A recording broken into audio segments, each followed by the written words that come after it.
No alpha would ever choose her. That's what Avon's neighbor said every time she walked past. Every single day for the last 7 years. And the worst part? Hester wasn't wrong. Avon had learned to keep her head down, her sleeves long, and her emotions carefully controlled. Because when she felt too much, the shadow spread. The dark, vine-like marks that crawled across her skin whenever her heart beat too fast. The curse she'd been born with. The reason her father had locked her away. Why her sister barely acknowledged her existence. Why every alpha who'd ever seen her true form had recoiled in disgust. She was 24 years old, unmated, and running out of time. In the wolf territories of Valdros, an unmated female past 25 could be claimed by any alpha who wanted her. Consent or not. It was an ancient law, barbaric and cruel, but it was the law nonetheless. Avon had 11 months left before she became property. So when the moving carriages arrived at the long-abandoned estate next to her small cottage, she didn't think much of it. New neighbors. Probably another merchant family or retired soldiers. Then he stepped out of the carriage. Theron, the Alpha King of Valdros himself.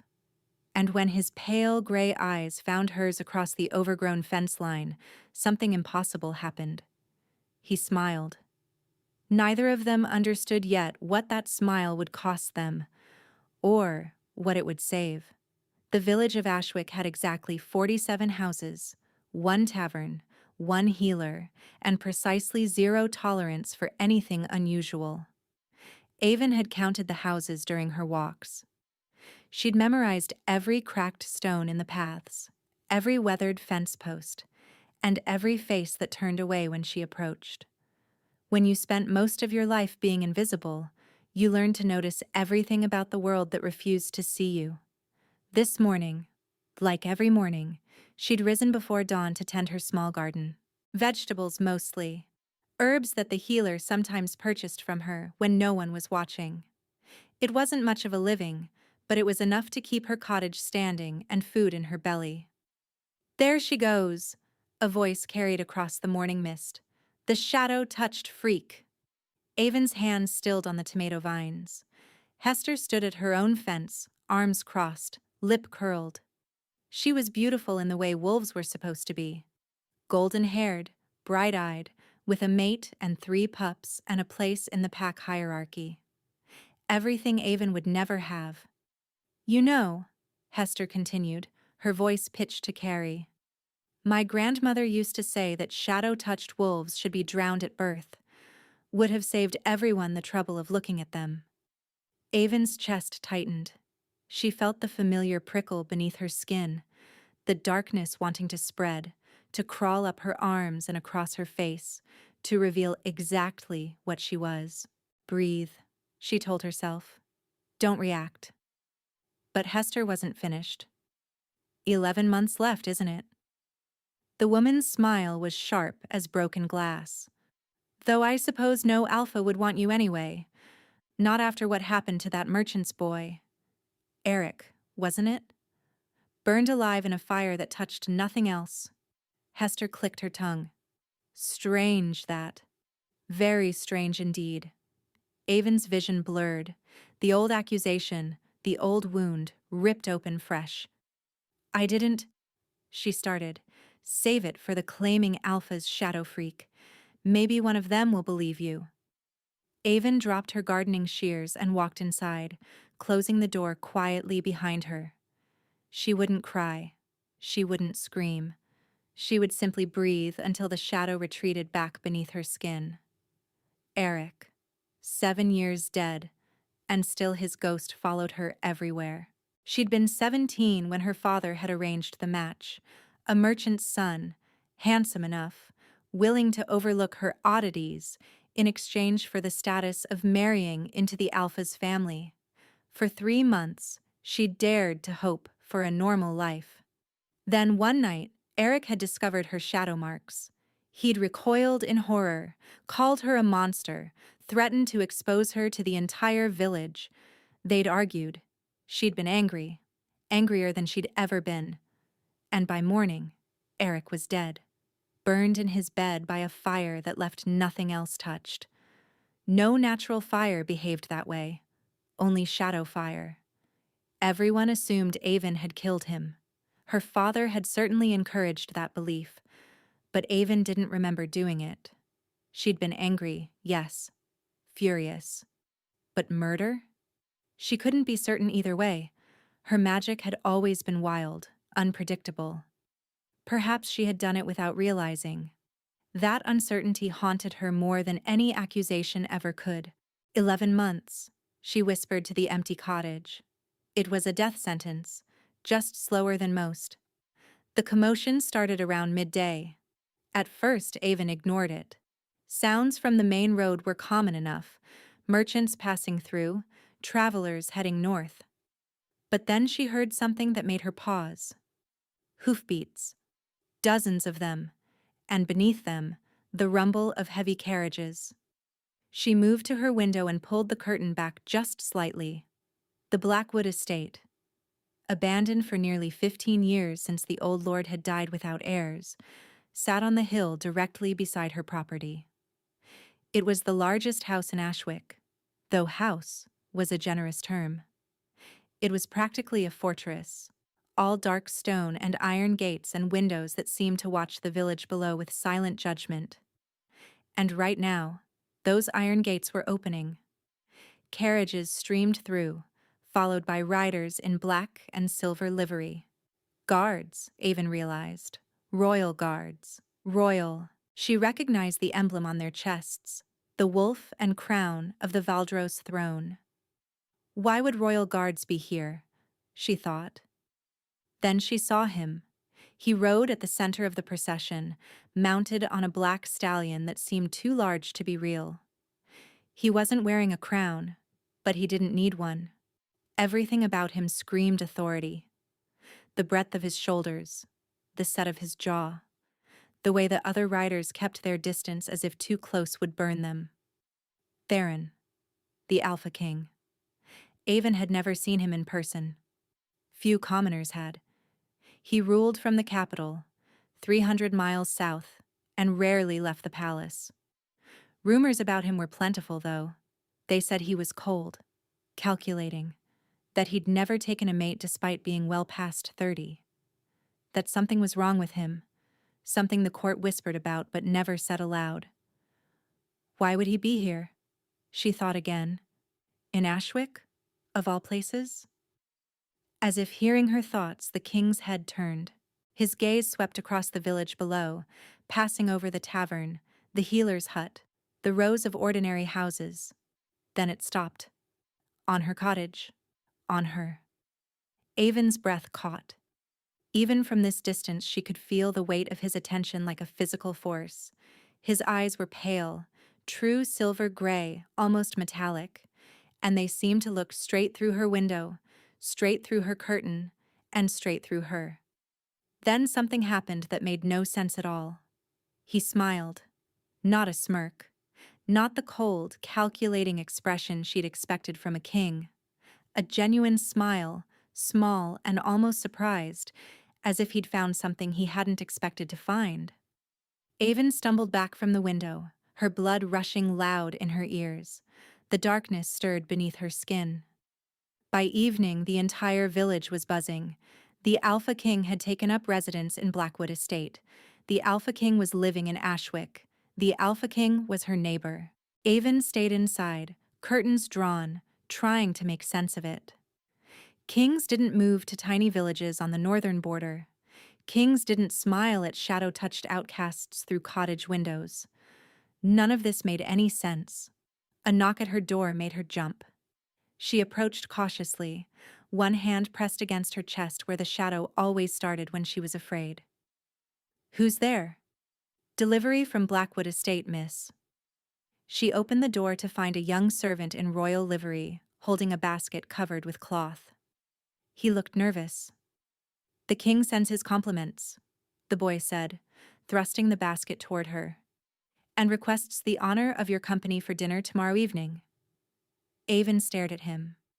"I'm sorry." "What?" "Dinner," the boy repeated. Tomorrow. Blackwood Estate, sunset. Before she could respond, he turned and practically ran back up the hill. Avon looked down at the basket. Inside, she found bread still warm from the oven, fresh fruit, a wheel of cheese that probably cost more than her cottage, and a small note written in elegant script. I look forward to meeting my neighbor properly. T. Her hands were shaking. This had to be a mistake. A cruel joke. Some elaborate trap she didn't understand. Because why would the Alpha King of Valdros want to have dinner with her? Unless he already knew what she was. And that thought was more terrifying than anything Hester had ever said. Avon didn't sleep that night. She sat in her small kitchen, staring at the basket of expensive food, turning the note over and over in her hands until the edges grew soft. The handwriting was elegant, confident, the kind of script that came from years of tutors and royal education. I look forward to meeting my neighbor properly. Why? She whispered to the empty room. Why would you want to meet me? By dawn, she'd convinced herself not to go. It was clearly a trap. The king had somehow learned about her condition, and this was some kind of test or punishment. Perhaps the court had decided that shadow-touched wolves needed to be registered, catalogued, contained. Or perhaps he simply wanted to see the freak up close before deciding what to do with her. But as the day wore on, another thought crept in. What if she didn't go, and he came to her instead? A king's invitation wasn't really an invitation. It was a command wrapped in courtesy. Refusing could be seen as an insult, and insulting the Alpha King carried consequences far worse than dinner. Besides, part of her, the part she tried very hard to ignore, was curious. That smile, that impossible smile. She kept returning to it. By late afternoon, Avon had made her decision. She would go. She would keep her sleeves long, her emotions controlled, and her secrets hidden. She would be boring and forgettable, and he would lose interest. And that would be the end of it. Simple. She chose her best dress. A dark green wool that covered her arms completely and didn't show stains. She braided her hair, plain brown and unremarkable, into a simple rope down her back. She looked exactly like what she was, a poor village girl with nothing to offer. Perfect, she thought. The walk to Blackwood Estate took less than 10 minutes, but each step felt like a mile. The iron gate stood open, and a servant met her at the entrance with a bow that felt far too formal. Miss Avon, the king is expecting you. She followed him through corridors that seemed endless, past paintings and tapestries, and armor stands that probably cost more than everything she'd ever owned combined. The estate had been transformed. What she remembered as dusty and abandoned was now polished and gleaming, filled with warmth and light. Finally, the servant stopped before a heavy wooden door. "The king is inside," he said. "You may enter." Avon's hand trembled as she pushed the door open. The room was a study, smaller than she'd expected, lined with books and warmed by a fire burning low in the hearth. And standing by the window, backlit by the last rays of sunset, was the Alpha King himself. He was taller than she'd realized, broader. His hair was dark as ink, falling just past his jaw in waves that looked perpetually windswept. And when he turned to face her, those storm-gray eyes caught the firelight like molten metal. "You came," he said. His voice was deep, quiet. Nothing like the booming authority she'd imagined from a king. Avon dropped into a curtsy, adrenaline surging through her veins. "Your Majesty, I wasn't sure I had a choice." "You always have a choice." He moved away from the window, and she noticed something strange. He moved carefully, deliberately, like a man holding something back. "Please, sit." She sat in the chair he indicated, her hands clasped tightly in her lap. He took the seat across from her, close enough that she could smell him now, pine and smoke, and something wild beneath, something that made her wolf stir restlessly despite her fear. You're afraid of me, he observed. I'm afraid of why I'm here, Avon admitted before she could stop herself. His head tilted slightly. And why do you think you're here? I don't know. She forced herself to meet his gaze. Kings don't move to border villages. Kings don't invite nobody peasants to dinner. Something is happening, and I don't understand it. And when I don't understand things, I assume the worst. For a long moment he simply looked at her. Then warmth touched his expression. That same look from the window. Small and almost surprised. Honest, he said softly. That's rare. I have no reason to lie to you, Your Majesty. No, I suppose you don't. He leaned back in his chair and some of the intensity left his expression. Very well. I'll be honest with you in return. I'm here because I had to leave the capital. The reasons are complicated. Political mostly, but also personal. This estate belonged to a distant cousin, and when he died, it passed to the crown. It seemed as good a place as any to disappear for a while. Disappear? Avon frowned. You're the king. How can you disappear? A shadow crossed his face. Something that looked almost like pain. Sometimes even kings need to run away, he said quietly. Avon had no response to that. It was the last thing she'd expected. Vulnerability from the most powerful man in Valdros. As for why I invited you specifically, he continued, his tone lighter now. Call it curiosity. I saw you yesterday, watching from your window. You looked at me differently than everyone else. Differently how? Like you weren't sure whether to be terrified or fascinated. His lips curved slightly. Most people are just terrified. The fascination is refreshing. Avon felt heat rise to her cheeks. I wasn't fascinated, I was confused. Even better. Dinner arrived then, carried in by silent servants who laid out more food than Avon had seen in months. Roasted meat, fresh vegetables, bread that steamed when torn. She tried not to stare. She tried not to eat like a starving animal. She mostly failed. If the king noticed, he said nothing. He ate sparingly, watching her with that metallic gaze that seemed to see too much. Your neighbor, he said eventually. Hester. She says unpleasant things about you. Avon's fork froze halfway to her mouth. You heard that? I have excellent hearing. His expression darkened. Is that common? The way she speaks to you? It's not uncommon. Why? And there it was. The question she'd been dreading. Avon set down her fork. Her appetite had vanished. Your Majesty, there are things about me that make people uncomfortable. I can't explain them. I can only tell you that whatever you've been told about me, whatever rumors you've heard, I'm not dangerous. I've never hurt anyone. She expected suspicion, questions, demands to know what she was hiding. Instead, the king said something that made no sense at all. I know. Avon blinked. What? I said I know. He leaned forward, his elbows resting on his knees, his gaze intent. I know you're not dangerous, Avon. I've known since the moment I saw you. How could you possibly know that? He was quiet for a long moment. When he spoke again, his voice was barely above a whisper. Because I know what dangerous looks like, he said. I see it every time I look in the mirror. The fire crackled. The shadows danced. And Avon realized with a chill that ran down her spine that the Alpha King was hiding something too. Something far worse than shadow marks. 3 days passed. 3 days of royal servants delivering food to Avon's cottage every morning despite her protests. 3 days of the village buzzing with rumors. Why is the king interested in her? What does she have that we don't? It must be some kind of trick.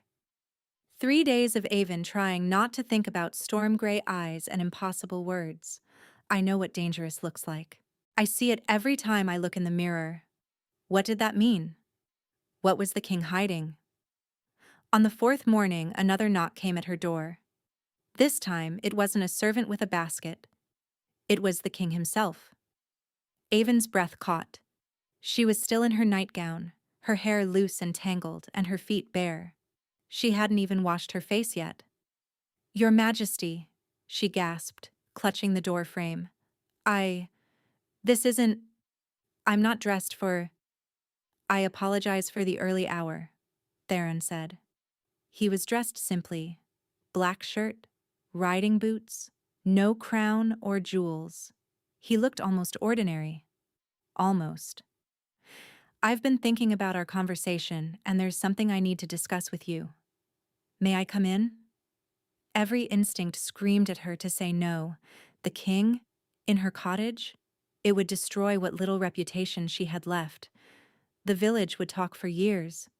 But the look in his eyes made her step aside. He ducked through the doorway. He had to. He was so tall. And paused to survey the small space. If he was disgusted by her humble surroundings, he didn't show it. He simply looked around with quiet interest, taking in the dried herbs hanging from the rafters, the worn but clean furniture, the single window that let in the morning light. "You live alone," he observed. "Yes." "No family?" Avon hesitated. "I have a father and a sister. They live in the village proper." "But you don't live with them." "No."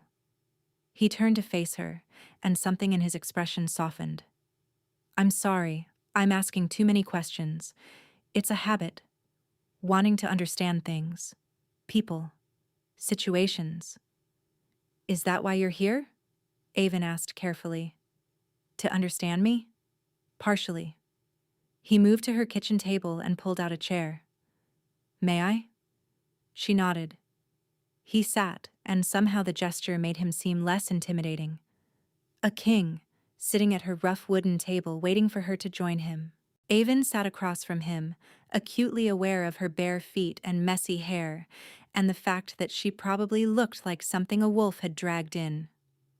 "I have a proposal," Theron said. Her chest tightened. "A proposal?" "Not that kind." A hint of amusement crossed his face. "At least, not yet. I'm aware that you're in a difficult situation. 24 years old, unmated, with the claiming law looming over your head. 11 months, if I'm not mistaken." Avon's blood ran cold. "How do you know about that?" "I'm the king. It's my law. Or rather, my ancestors' law. I know exactly who it affects and when." His expression darkened. "It's a barbaric practice. I've been trying to abolish it for years, but the old alphas on my council resist any change to tradition." "So I'm just a political problem to you," Avon said flatly. "No." His voice sharpened. "You're a person trapped by a system that should never have existed. And I'm in a position to help you." She stared at him. "Help me how?" Theron leaned forward, his pale eyes intense. "Marry me." The word hung in the air between them. Avon forgot how to breathe. "Before you panic," he continued quickly, "hear me out. This would be a marriage of convenience. A contract. You would become my wife in name, which would exempt you from the claiming law permanently. You would have protection, resources, freedom. In exchange? In exchange?" Her voice came out strangled. "In exchange, I need someone by my side. Not for love. I can't offer that. Not for politics. You'd never have to appear at court if you didn't want to. But for presence. Having a wife would silence certain rumors, stop certain pressures, give me breathing room to deal with my own situation." "What situation?" His jaw tightened. For a moment she thought he wouldn't answer. Then he said very quietly, "I'm not well, Avon. There's something wrong with me. Something that's been wrong for years. Being around people makes it worse. Being around you." He paused, as if surprised by his own words. "Being around you doesn't." "I don't understand." "Neither do I." He laughed, but there was no humor in it. All I know is that when I saw you from my carriage, when I stood near you at dinner, I felt more settled than I have in months, maybe years. I don't know why. I don't know what it means. But I'm desperate enough to pursue it. Avon's mind was reeling. The king was proposing marriage. The king was admitting to some kind of illness. The king was saying that she, shadow-touched, cursed, unwanted her, somehow helped him. This is insane, she whispered. Yes, he agreed. I should say no. Probably. I don't even know you. No, you don't. His gaze never wavered. But I think you know what it's like to be trapped, to be seen as something broken, to have everyone assume the worst about you before you even open your mouth. He paused. I think perhaps you know exactly what I am, even if you don't have words for it yet. Emotion swelled in her chest, because he was right. She did know. She'd known from that first dinner. That sense of something leashed behind his eyes, something wild and dangerous that he was fighting every moment to control. If I agree, she said slowly, what would I have to do? Live at the estate. Attend occasional functions with me when required. Allow the world to believe we are married in truth. His voice dropped. I would never touch you without your consent, never force you into anything. You would have your own chambers, your own life, and your own freedom. And what do you get? Your presence. He offered a sad smile. That's all I need. Just someone nearby who doesn't make the darkness worse. Avon should have said no. Everything logical, everything careful, everything safe said to refuse this impossible offer from a king she didn't understand. But then she thought about Hester's sneering face, her father's cold silence, the 11 months ticking down like a death sentence, the alphas who would come to claim her like property, who would see her shadow marks and recoil or, worse, not care what she was, as long as she served their purposes. And here was the king offering her a way out. Yes, she heard herself say, I'll do it. Theron's shoulders sagged with visible relief. Thank you. Don't thank me yet. She met his gaze. There are things about me you don't know. Things that might change your mind. I doubt it. You haven't seen what I really am? His expression transformed. Curiosity, maybe, or understanding. Then we're even, he said quietly. Because you haven't seen what I really am either. Before Avon could respond, a commotion erupted outside. Shouting. The crash of a door being thrown open. She'd forgotten. They were at her cottage, and voices were approaching fast. She knew that voice. Her father. The cottage door burst inward, and there he stood. Corvin, alpha of the Ashwick pack, and her father in blood if nothing else. His eyes held something cold. Not just anger, but something deeper. Something that had always unsettled her without her understanding why. Behind him stood her sister Tanith, beautiful and frigid, her expression twisted with shock. What is the meaning of this? Corvin roared. His gaze landed on the king, and his face went white. Your Majesty, forgive me, I didn't realize. Didn't realize what? Theron rose slowly to his feet, and the temperature in the room seemed to drop. That I was visiting my future wife? Dead silence. Tanith's hand flew to her mouth. Corvin's face shifted from white to red. Future. Wife? Your Majesty, there must be some mistake. This girl is... She's what? Theron's voice was soft, deadly. Choose your next words very carefully, Alpha Corvin. Corvin's mouth worked, but no sound came out. He was trapped, and he knew it. To reveal Avon's secret would be to admit he'd hidden a shadow-touched daughter all these years. To say nothing would be to accept that the king had chosen his discarded child over his favored one. Avon watched her father struggle and felt nothing. I was going to inform you, she said quietly, after the arrangements were finalized. Corvin's eyes snapped to her, filled with fury he didn't dare express. This is sudden. Life often is, Theron replied. He moved to stand beside Aven, close enough that she could feel the strange coolness radiating from his skin. I trust you'll offer your blessing, as is customary. It wasn't a question. Of course, Your Majesty. The words seemed to cause Corvin physical pain. My blessing, freely given. Excellent.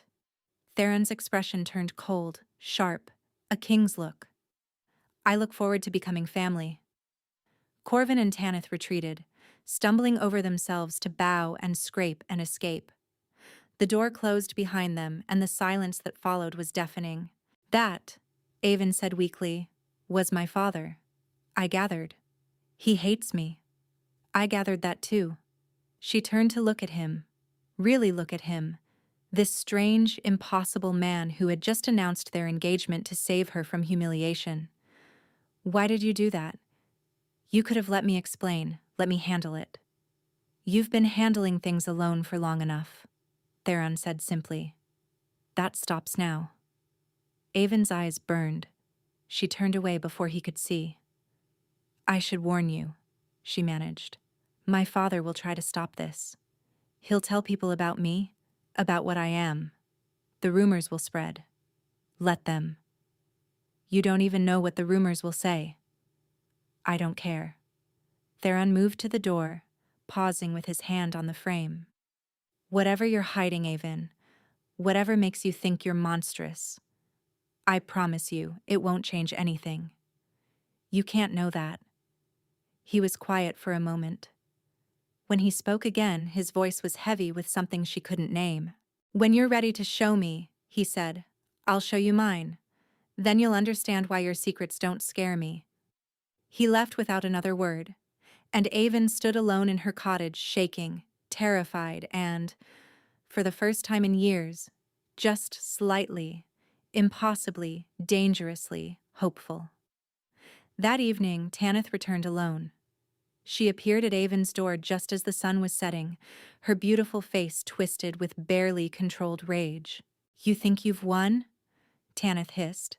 You think marrying the king will erase what you are? I don't think anything, Aven said tiredly.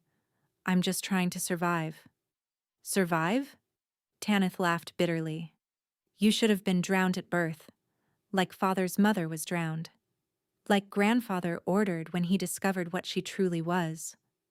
Aven went cold. What are you talking about? Oh, you don't know? Tanith's smile was cruel. Father's mother was shadow-touched.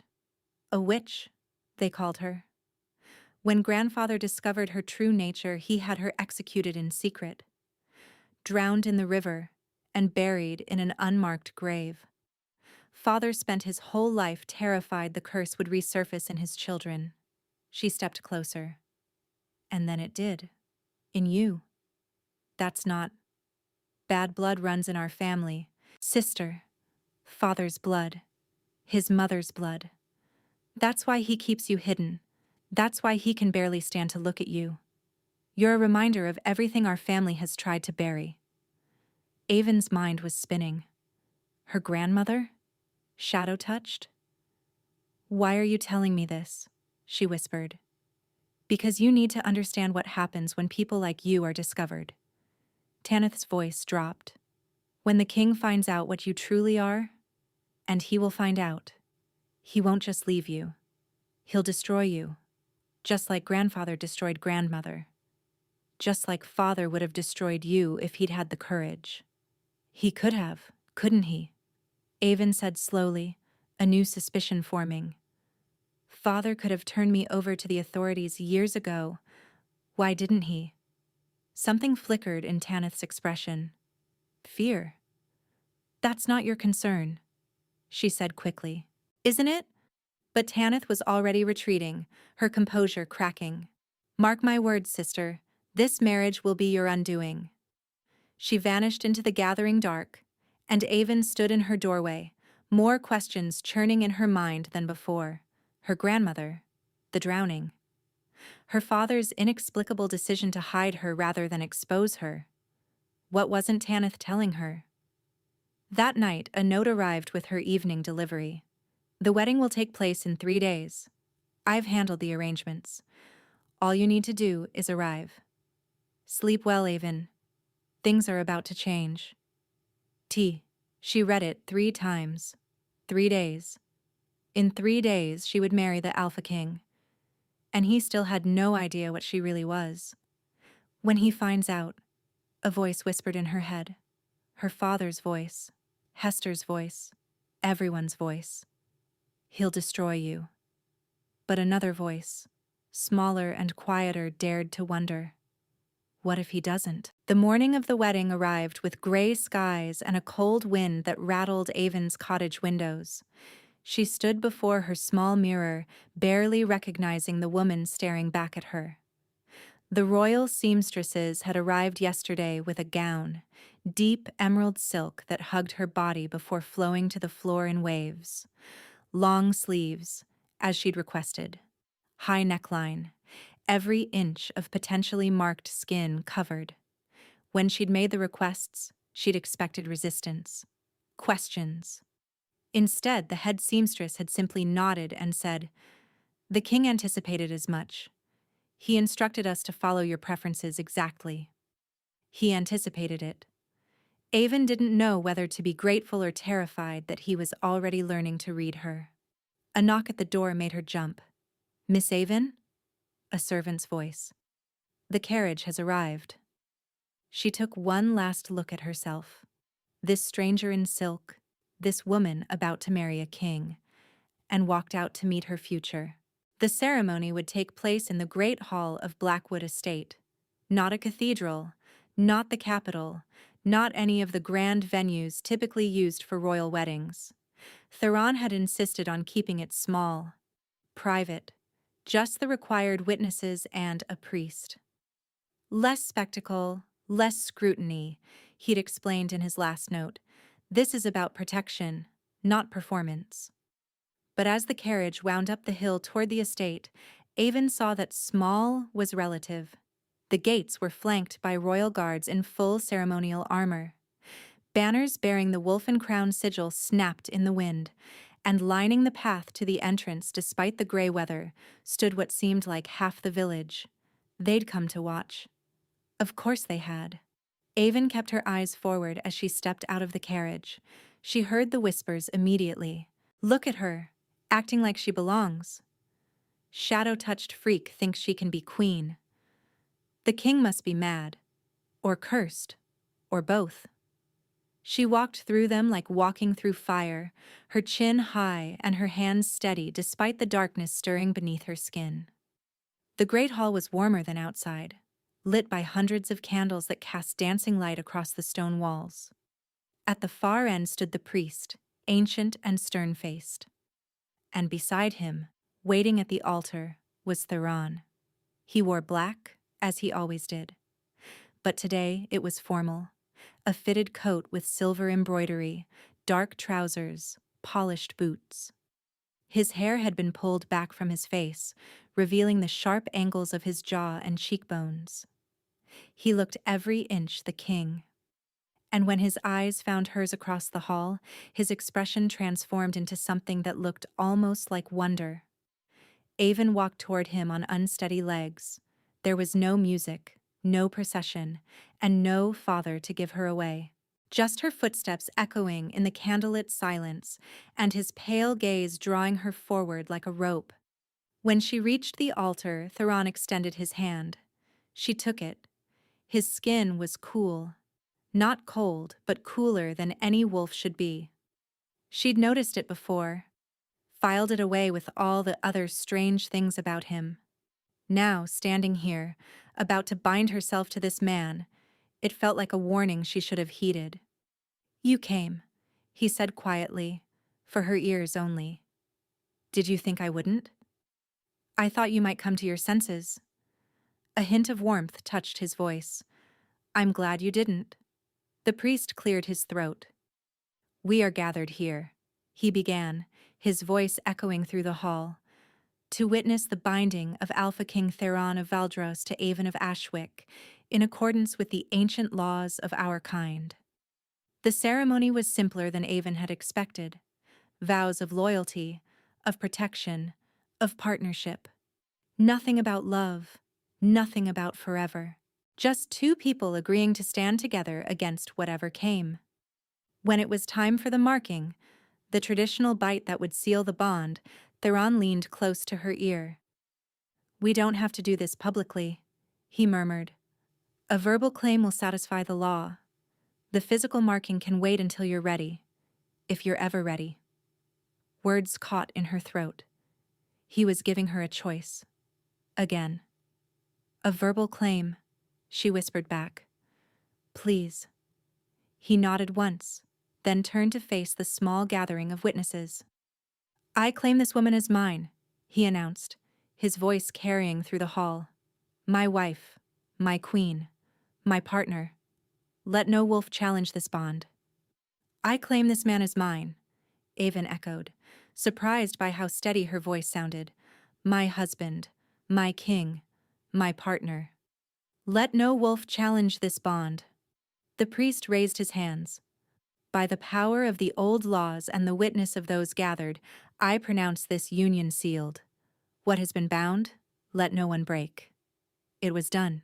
She was married to the Alpha King.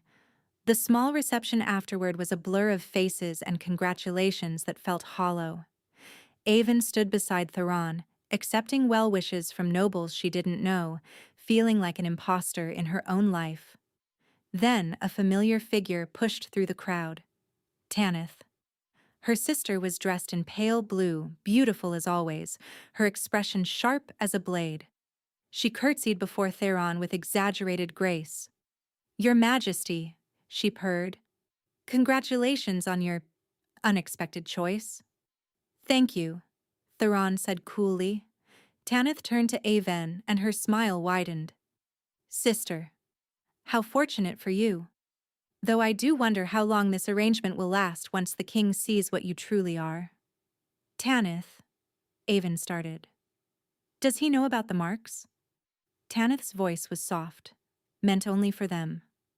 "Does he know what happens when you feel too much? Does he know you burned Eric alive when he rejected you?" "That's not enough." Theron's voice cut through like ice. Tanith's smile faltered. "Whatever you think you know about my wife," the king continued, his tone pleasant but his eyes deadly, "I suggest you keep it to yourself, unless you'd like to discover exactly how I deal with those who threaten what's mine." For a moment, Tanith looked genuinely afraid. Then she recovered, dropping another curtsy before retreating into the crowd. Avon was shaking. "She's going to tell everyone," she whispered. "She's going to make sure the whole kingdom knows." "Let her." Theron's hand found the small of her back, steadying her. "Whatever she says, it changes nothing. You don't understand. The things she could tell them. About Eric. About my marks. Avon." He turned her gently to face him. "I meant what I said. Whatever you're hiding, it won't change this.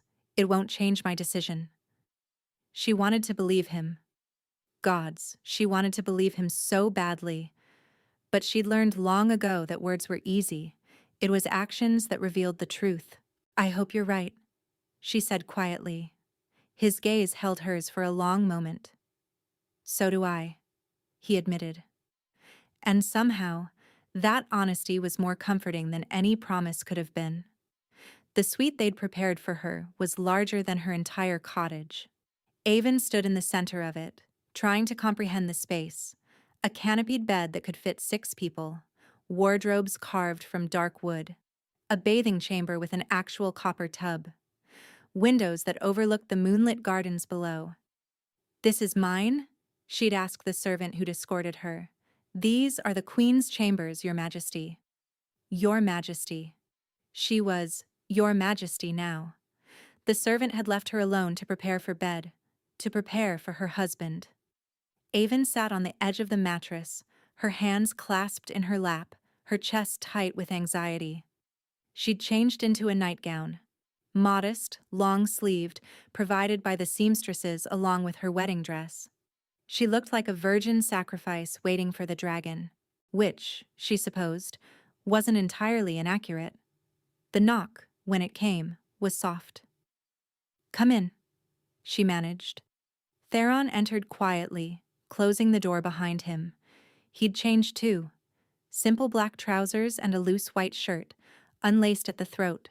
His hair was down again, falling around his face in dark waves. He looked less like a king and more like a man. A very large, very intimidating man who was now her husband. "You're terrified," he observed. "Is it that obvious?" "You're sent." He moved closer, but slowly, giving her time to adjust. Fear and anxiety, mostly. But underneath... He paused, something flickering in his expression. Something else. Avon's cheeks heated. She looked away. Theron stopped several feet from the bed. "I'm not here to claim my marital rights, Avon. I meant what I said. Nothing happens without your consent. I only came to..." He trailed off, looking almost uncertain. "To what?" she prompted. "To see if you wanted company." He laughed quietly, the sound self-deprecating. "That sounds ridiculous, doesn't it? The king, asking to keep his new bride company like their childhood friends." "It doesn't sound ridiculous." Avon studied him, this strange, complicated man.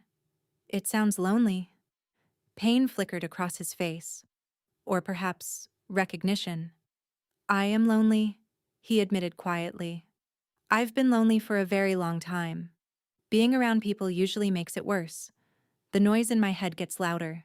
The darkness gets stronger. But you..." He shook his head. "You're quiet. Being near you is... peaceful." "I've never been called peaceful before." "Then everyone else is a fool." She had no response to that, so she said the only thing she could think of. "Stay." Theron went still. "What?" "Stay," she repeated, her voice barely above a whisper. "Not for... I don't mean... just stay. Keep me company. I don't want to be alone either." For a long moment he simply looked at her. Then, slowly, he moved to the other side of the bed and sat down, his back against the headboard, his long legs stretched before him. They sat in silence for a while. The candles flickered. The wind whispered against the windows. "Can I ask you something?" Avon finally said. "Anything." "The cold. Your skin. Your presence. It's always cool. Wolves run hot, especially alphas. But you..." She glanced at him. "Is it part of what's wrong with you? The thing you mentioned?" Theron was quiet for so long she thought he wouldn't answer. "Yes," he finally said. "It's a symptom. The cold. The darkness. And the way my mind sometimes feels like it's full of shadows that want to swallow me whole." His voice was distant, clinical, like he was describing someone else. "It started when I was young. It's gotten worse as I've aged. The healers can't explain it. The priests say I'm cursed. My council thinks I'm going mad." "Are you? Going mad?" He turned his head to look at her. "Some days, I'm not sure." "I know what that's like," Avon said quietly, "wondering if you're the monster everyone says you are." "You're not a monster. Neither are you." His laugh was hollow. "You don't know that." "Then show me." The words were out before she could stop them. "You said when I was ready to show you my truth you'd show me yours. So show me." Theron stared at her. "You don't want to see it." "Let me decide that." Another long pause. Then slowly he extended his hand, palm up. "Watch," he said. Avon watched. At first nothing happened. Then, gradually, she saw it.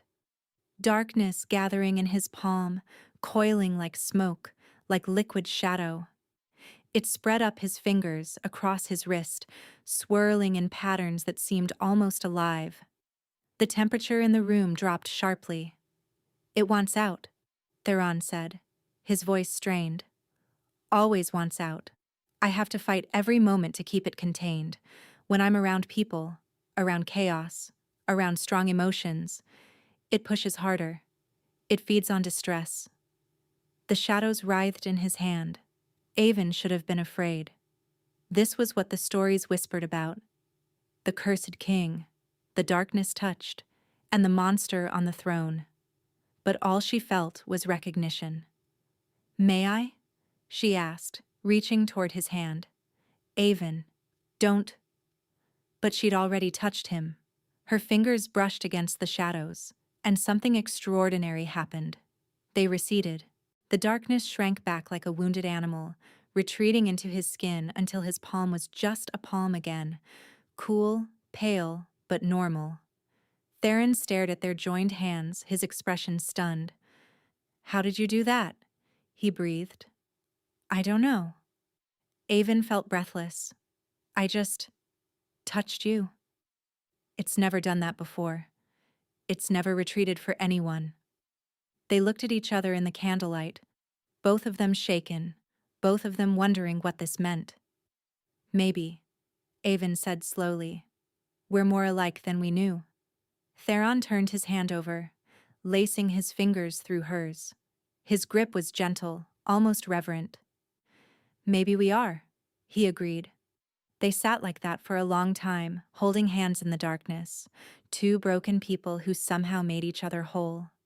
Eventually, Avon's eyes grew heavy. She felt herself leaning toward him, exhaustion finally claiming her. "Sleep," Theron murmured. "I'll stay." "You don't have to." "I want to." So she slept, curled against his cool presence, her hand still in his.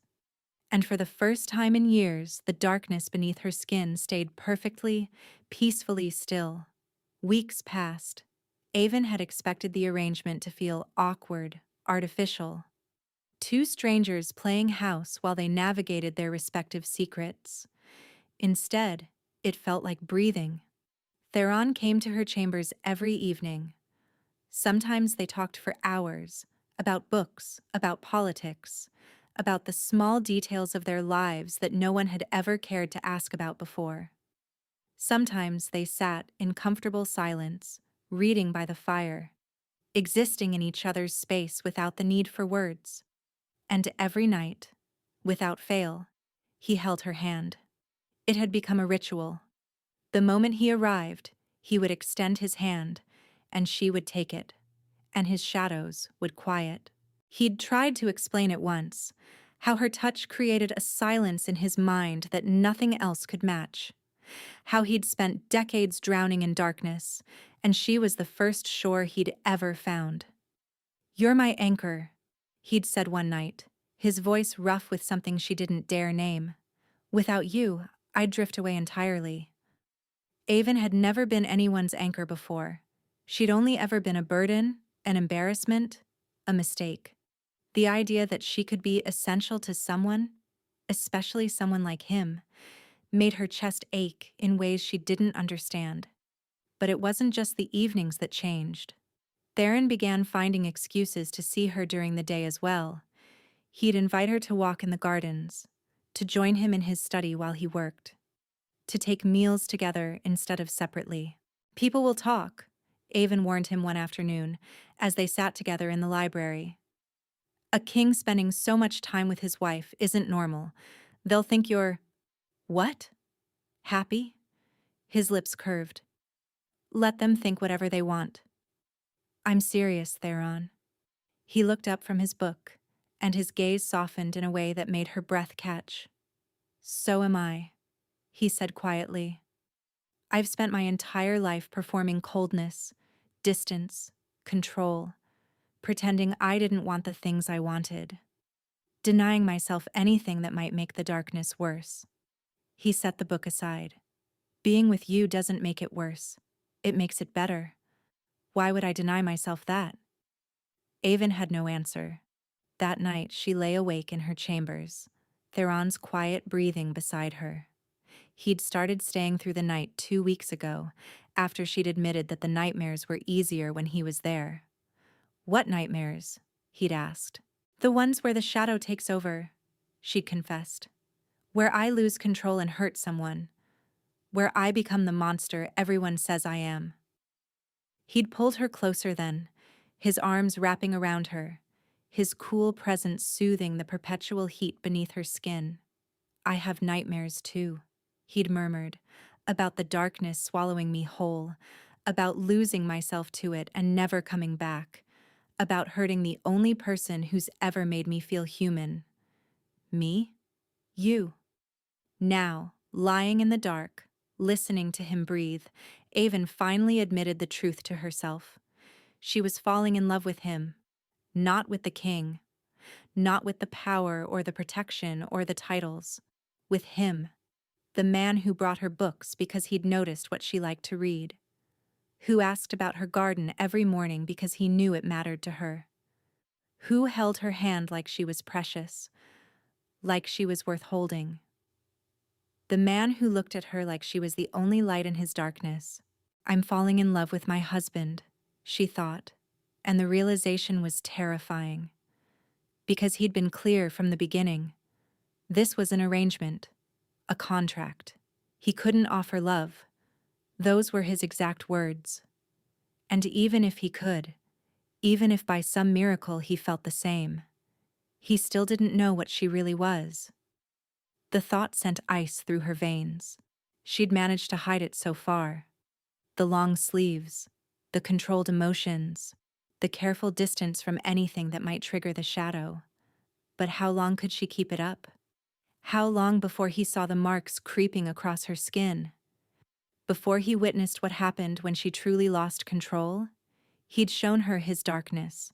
He'd trusted her with his most terrible secret, and she was still hiding hers. Coward, she thought bitterly. Beside her, Theron stirred.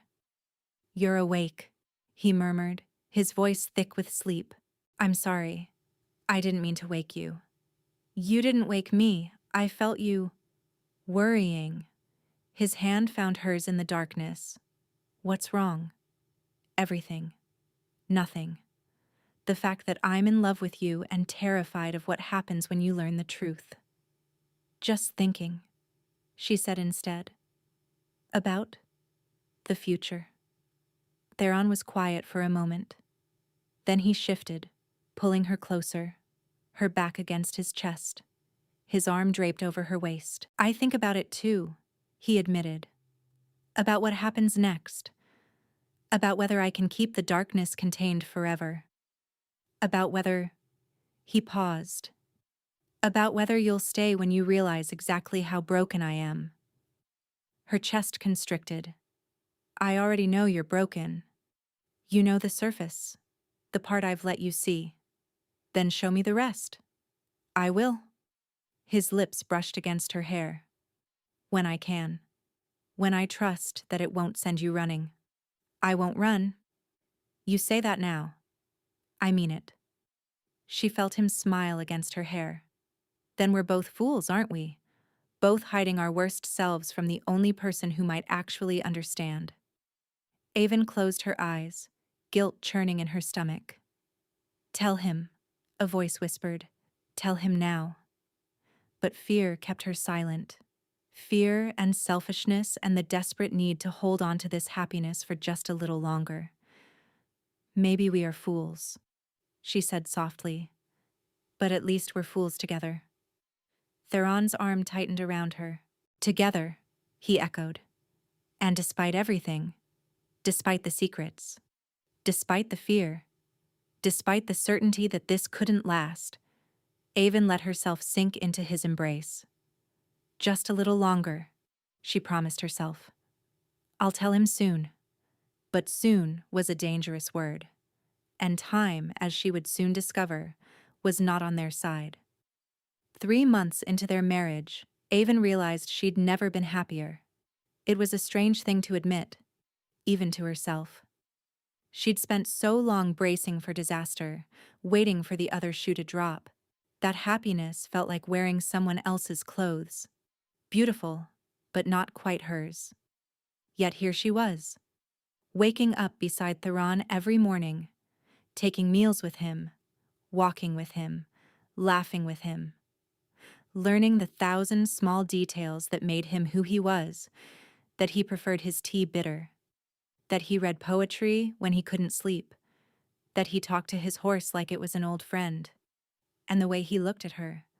Gods, the way he looked at her, like she was something miraculous, something worth protecting, something he'd been waiting his entire life to find. "You're staring at me again," she said one evening, glancing up from her book to find his gaze fixed on her face. "I like looking at you." "Why?" "Because you're beautiful." Avon laughed, shaking her head. "I'm ordinary. Plain brown hair, plain brown eyes, nothing remarkable." "You're wrong." Theron set down his own book and moved closer on the settee they shared. "Your hair catches the firelight like autumn leaves. Your eyes are warm enough to thaw even me. And your face." His fingers brushed her cheek, gentle as always. "Your face is the first thing I want to see every morning and the last thing I want to see every night." Her breath stuttered. "Theron." "I know." His hand dropped. "I know I said this was just an arrangement, that I couldn't offer you love." He laughed quietly. The sound pained. "I was a fool to think I could control that, to think I could be near you every day and not—" He didn't finish the sentence. He didn't have to. "The darkness," Avon said carefully. "What happens if you feel too much? You said strong emotions make it worse." "They do." His jaw tightened. "Love is the strongest emotion of all. If I let myself feel it fully, admit it out loud." He shook his head. "I don't know what would happen. The healers always warned me to stay distant, to never let anyone close enough to matter." "So you're afraid?" "Terrified." Avon set down her book and took his hands in hers. His shadows stirred beneath his skin. She could see them now, faint dark threads pulsing at his wrists.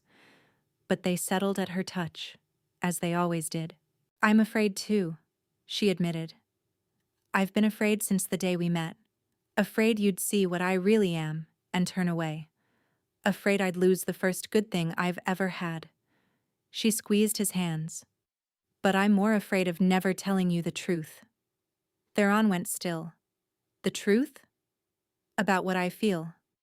She met his eyes, adrenaline flooding her veins. "I love you, Theron. I don't know when it happened or how. But I love you, and I'm tired of pretending I don't." The silence that followed was deafening. She watched emotions flicker across his face. Shock, wonder, fear, joy, all tangled together into something she couldn't read. "Avon," he breathed. He stopped. His face went white. "Theron?" Avon gripped his hands tighter. "What's wrong?" He didn't answer. His eyes had gone wide, fixed on something she couldn't see. The shadows at his wrists were moving now, crawling up his arms, spreading across his skin like living ink. "No," he gasped. "Not now. Not—" His body convulsed. "Theron!" Avon caught him as he slumped forward, his weight nearly dragging her off the settee. His skin was ice cold, colder than she'd ever felt it. The shadows were everywhere now, covering his arms, his neck, creeping toward his face. "Get away," he managed through gritted teeth. "Can't control. I'm not leaving you. You have to." His voice was barely a whisper. "The darkness. It's never been this strong." His eyes met hers and she saw it, pure terror, not for himself, but for her. "Run," he begged. Then his eyes rolled back and he went limp in her arms. "Help! Someone help me!" Avon's screams brought guards running. They burst into the room to find their queen cradling their unconscious king, shadows writhing across his body like serpents made of smoke. "Don't touch him," Avon commanded as they moved forward. "The darkness. It might spread. Get the healers. Now!" One guard ran. The others hung back, their faces pale with fear. Avon pressed her hands against Theron's chest, willing the shadows to retreat the way they always did when she touched him. But this time, nothing happened. The darkness pulsed under her palms, cold and hostile, fighting against her presence instead of yielding to it. "Come on," she whispered desperately. "Come back to me, please." The healers arrived within minutes, a team of them, led by an elderly woman named Orla, who served as the king's personal physician. Her expression went grave the moment she saw him. "How long has he been like this?" she demanded. "Just minutes. We were talking and he just collapsed." Orla's hands moved over Theron's body, her touch professional but gentle. "The shadow sickness has progressed faster than I've ever seen. It's reached his heart." She looked at Aven, her eyes heavy with meaning. "What were you talking about when this happened?" Aven's voice failed her for a moment. "I told him I loved him." A long silence. "Ah," Orla said softly. "Then he tried to feel it back." "What does that mean?" The healer straightened slowly, her old joints creaking. "I've served the royal family for 40 years, Your Majesty. I was there when the king's father died of this same affliction, and his grandfather before that. The shadow sickness has plagued this bloodline for generations." "A curse," Aven whispered. "Yes. One so old that no one remembers its origin. What we do know is that it feeds on emotional connection. The more a king of this line allows himself to love, the stronger the darkness grows." Theron's father lasted until he was 50, but only because he kept his wife at arm's length, his children at a distance. He died alone and cold, consumed by shadow. Aven stared down at Theron's pale face, the darkness still crawling beneath his skin. "So if he loves me, the curse will kill him." Orla's voice was heavy with grief. "It's already killing him. The fact that he's survived this long, that he's let you this close, it's a testament to how much your presence calms the darkness. But calm isn't cure. And love, true love, the kind that demands to be felt fully." She shook her head. "It's poison to him. There has to be a way to break it. If there is, no one has found it in 200 years." Aven's hands were shaking. She pressed them harder against Theron's chest, feeling his heartbeat weakly beneath her palms. "I won't accept that," she said fiercely. "I won't watch him die because he dared to feel something." Orla studied her for a long moment. "There are rumors," she said slowly, "old stories, that the curse was created by a shadow witch, a wolf born with darkness in their blood, and that only someone with the same gift could undo what was done." Aven's blood turned to ice. "A shadow witch," she repeated. "Yes. The darkness in the king's bloodline didn't come from nowhere. It was put there, woven into their very essence. Fight darkness with darkness, the old texts say." Orla paused, her eyes flickering to Aven's covered arms. "But shadow witches are rare. Most don't survive childhood. And the few who do," her gaze grew knowing, "they learn to hide what they are. Because the world is not kind to those who carry shadow in their souls." Aven couldn't breathe. "Before I became royal physician, I worked for many years as a traveling healer," Orla continued quietly. "I served many villages in the northern territories, including one called Ashwick." The world tilted. "I remember a family there," the healer said, "a powerful alpha with 2 daughters. And I remember when the younger one began showing signs of the shadow gift. Dark marks that spread across her skin. Fires that started without explanation." She met Aven's eyes. "I also remember a young man who died in one of those fires. And I remember who was truly responsible, though I've been forced to keep that secret for 15 years. "You know," Aven whispered. "You've always known." "I was called to the estate that night to deliver medicine for your sister's fever. I arrived just as the fire started." Orla's voice hardened. "I saw what happened through the garden window. I saw who started the flames. But your father threatened to destroy my family if I spoke. So I stayed silent." She placed a weathered hand on Avon's arm. I think perhaps it's time to stop being silent. Both of us. Avon looked down at her hands, still pressed against Theron's chest. Beneath her sleeves she felt it. The prickle of her own shadow, stirring in response to the darkness in him. I need to be alone with him, she heard herself say. Orla nodded slowly. I'll be right outside. Call if anything changes. The door closed. The room went quiet, and Avon, finally alone with her dying husband, rolled up her sleeves for the first time in years. The shadow marks were there, as they always were.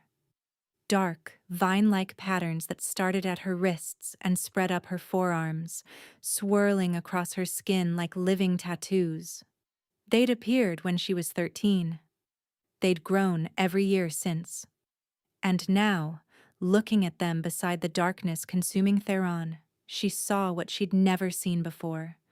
They were the same shadows, the same patterns, the same darkness, just expressed differently. I'm like you, she whispered, touching his face. I've always been like you. I just never understood what that meant. The shadow beneath her skin pulsed in response, not threatening, not cold, reaching. Avon closed her eyes and, for the first time in her life, stopped fighting. She let the shadow rise. The darkness spread across Avon's skin like water finding its level, covering her arms, her shoulders, and her neck. It should have been terrifying. Instead, it felt like coming home. She placed both hands on Theron's chest and pushed. Not physically, something deeper. She pushed with her shadow, letting it flow into him, seeking out the darkness that was killing him. And when they met, the two shadows, the two pieces of the same ancient curse. They recognized each other. Theron gasped, his back arching off the settee. His eyes flew open, not silver now, but pure black, swallowed by shadow. Avon, he choked out. What are you? I'm fixing this. Her voice sounded strange, layered with something deeper. I'm fixing us. She could feel it now. The shape of the curse. It was old, so old, wound through his bloodline like rot through wood. But it wasn't complete. It was only half. The dark half, the hungry half, the half that consumed without giving anything back. And Avon was the other half. The realization hit her like lightning. The curse needs balance, she breathed. Shadow and shadow, cold and heat. Take and give. Your ancestors were cursed with the darkness that consumes. Mine were cursed with the darkness that sustains. We were never meant to be apart. What? Theron struggled to focus on her, fighting against the shadows trying to pull him under. Don't fight it. She pressed deeper, her darkness twining with his. Let me in. Let me balance you. I'll hurt you. You won't. She was certain now, more certain than she'd ever been about anything. You can't. We're made of the same shadow, Theron. The same curse split in two. That's why I calm your darkness. That's why your presence steadies mine. We're two halves of the same broken thing. His black eyes searched her face. How do you know? Because I can feel it. Tears streamed down her cheeks. I've felt it since the moment we met. I just didn't understand what it was. The door burst open. Get away from him. Avon turned to see her father, Corvin, storming into the room, his face twisted with rage. Behind him came Tanith, her expression a mixture of triumph and fear. Guards! Corvin bellowed. The queen is attacking the king. She's using shadow magic. She's killing him. Father, no. Avon started. I told you, Tanith said, her voice shaking despite her attempt at smugness. I told everyone what she was, and no one believed me. Look at her. Look at the marks on her skin. She's a monster, just like grandmother was. But before Avon could respond, another voice cut through the chaos. That's quite enough, Lord Corvin. Orla stepped into the room, her weathered face set with determination. Behind her stood two royal guards, their hands on their swords. The healer? Corvin snarled. What authority do you have here? The authority of truth. Orla moved to stand between Corvin and the settee where Avon still crouched over Theron. I've kept your secret for 15 years because you threatened my family, because you had the power to destroy everyone I loved, but I'm done being afraid. Corvin's face went white. You don't know what you're talking about. I know exactly what I'm talking about. Orla's voice rang through the room. I was at your estate the night Eric Vance died, delivering medicine for Tanith's fever. I saw you arguing with him in the garden through the window. He'd discovered what you really were. Not just a wolf, but a shadow carrier, like your daughter. He was going to expose you, reveal that the great Alpha Corvin carried the same curse he'd publicly condemned in his own child. Lies, Corvin spat. I saw you burn him. Orla didn't waver. I saw the shadow fire leap from your hands. I saw you stand over his body and smile, and then I saw you drag your unconscious daughter from her bed and place her beside the flames to frame her for your crime. The silence was absolute. Tanith stumbled backward, her face ashen. Father, that's not… You said She's lying, Corvin roared.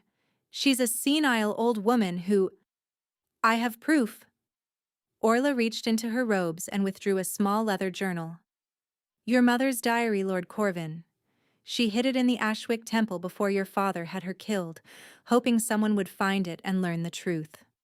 I discovered it years ago while tending to the temple's sick. She held it up. It documents everything. The shadow gift that runs in your bloodline, the techniques she used to suppress it, her fear that her son would inherit the darkness, and her prayer that you would learn to control it rather than destroy others. Corvin's face had gone from white to purple. Your own mother was shadow-touched, Orla continued, just like her mother before her, just like you are, just like your daughter is. Your father discovered the truth and had his wife drowned to protect the family name. You grew up knowing what you were, hating what you were, and when your own daughter manifested the same gift, you couldn't bear it. You have the shadow too, Avon said slowly, staring at her father. All this time, you hated me for having the same gift you carry.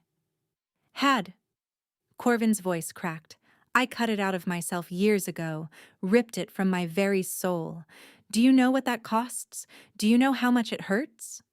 His eyes blazed with old fury. And then, you were born, and the shadow claimed you before you could even walk. A constant reminder of what I'd given up, of the monster I almost was. So you made me believe I was the monster instead. You are a monster! Corvin lunged forward, but the guards caught him, holding him fast. You're everything I tried to escape, everything I sacrificed to destroy. The only monster here is you. Avon's voice was quiet but steady. You killed Eric. You killed grandmother. You drove mother to her grave with your lies and your hatred. And you tried to destroy me because I had the courage to be what you were too afraid to accept. She turned to Tanith, who was trembling, tears streaming down her face. You cut out your shadow too, Avon said gently. Didn't you? That's why you've always seemed so… empty. So cold. You ripped out part of yourself to please him. I had to, Tanith whispered. He said it was the only way. He said if I didn't, I'd end up like you. Alone. Hated. Worthless. She collapsed to her knees. I'm sorry. I'm so sorry. I didn't know about Eric. I didn't know he… I know. Avon's heart ached for her sister, even now. I know. She turned back to Theron, still lying on the settee, his eyes black, his body racked with shadow. But he was watching her now, conscious, aware. Avon, he whispered. I'm here. She knelt beside him, taking his hands in hers. I'm going to finish this, but I need you to trust me. I trust you. I need you to do something terrifying. What? She pressed her forehead to his, their breath mingling, their shadows swirling together like dark water. "I need you to love me," she said, fully, completely, without holding back. "Let the curse do its worst, and let me catch you when it does. It will kill me. It will try." She pulled back to meet his eyes. But it won't succeed, because the curse was never complete. It needed both halves to function properly, to take and to give, to consume and to sustain. We have both now. We are both. She squeezed his hands. "Love me, Theron, and let me love you back. And let's find out what happens when shadow meets shadow and finally becomes whole." He stared at her for a long moment. Then he smiled, small and surprised and full of wonder. "I love you," he said. The darkness surged, and Avon held on. Pain. That was the first thing Avon was aware of. Pain unlike anything she'd ever experienced, like being torn apart and remade at the molecular level. The shadows raged around them, through them, in them, a hurricane of darkness that threatened to consume everything. But she held on. She held on to Theron's hands, onto the love pulsing between them, onto the certainty that this was right, that they were right, that 200 years of broken curse could finally be made whole. The darkness peaked, a moment of absolute black, of total nothing, and then light. Not bright, blinding light, but something softer, warmer, like the first rays of dawn after the longest night. The shadows didn't disappear. They transformed, shifting from cold, consuming darkness into something else, something balanced, something alive. Avon opened her eyes. Theron was staring at her, his eyes silver again, wide with disbelief. The shadows on his skin had receded, but they hadn't vanished entirely. They remained as faint patterns, dark threads woven through his skin like tattoos. Beautiful instead of terrifying. She looked down at her own arms and saw the same thing. Her marks had changed too, no longer angry and sprawling, but graceful, controlled. Part of her instead of fighting against her. "What happened?" Theron breathed. "We balanced it." Avon laughed, the sound half sob, half joy. "The curse. It was never meant to kill. It was meant to bond. To connect two shadow-touched bloodlines into something stronger. But when they were separated, when one half was lost," she shook her head. "It became a sickness instead of a gift." Theron sat up slowly, flexing his hands, staring at the marks on his skin. "I feel warm." "What?" "Warm." He laughed incredulously. "I haven't felt warm since I was a child. The cold was always there, always creeping. But now," he pressed his hand to his chest, "it's gone. The darkness is still there, but it's quiet, content. Because it's not alone anymore." Avon touched his face, marveling at the warmth she felt under his skin. "Neither of us are alone anymore." His expression softened. He pulled her close, wrapping his arms around her, holding her like she was the most precious thing in the world. "I love you," he said into her hair. "I love you, and it doesn't hurt. It doesn't burn. It just feels like truth." "I love you too." She was crying now, tears of relief and joy streaming down her face. "I've loved you for so long, and I was so afraid." "No more fear." He pulled back to look at her, his eyes shining. "No more hiding. No more shame. We are what we are, and what we are is extraordinary." 6 months later. The kingdom of Valdros had never seen anything quite like it.